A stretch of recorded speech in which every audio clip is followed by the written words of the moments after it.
This building at 9th Avenue and 57th for the last 20 years has appeared to be vacant, but it's home to Paul Charlton, and Dennis Neville also lives here.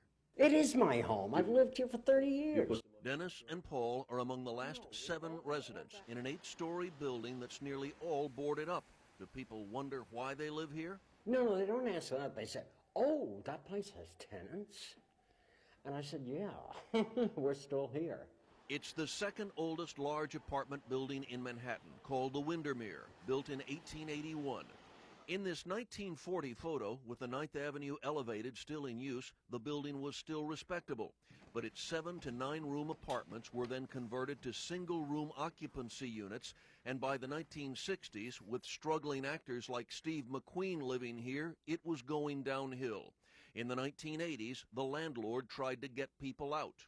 I mean, they'd break into rooms, they'd threaten you in the hallway, they'd threaten you downstairs. The guys would walk around with guns and things like that. It was horrible. Trying to get you to move out? Yeah. In the 1980s, the building was sold to an Asian company, but because of conditions, a 20-year rent strike continues. Paul Charlton, who works as a doorman nearby, pays $120 a month into an escrow account for an apartment he shares with another man. So over on the other side, there's one person. Right. And it's just this cardboard partition, right? Yeah. And then he comes through here in order to go to the bathroom. Right, yeah.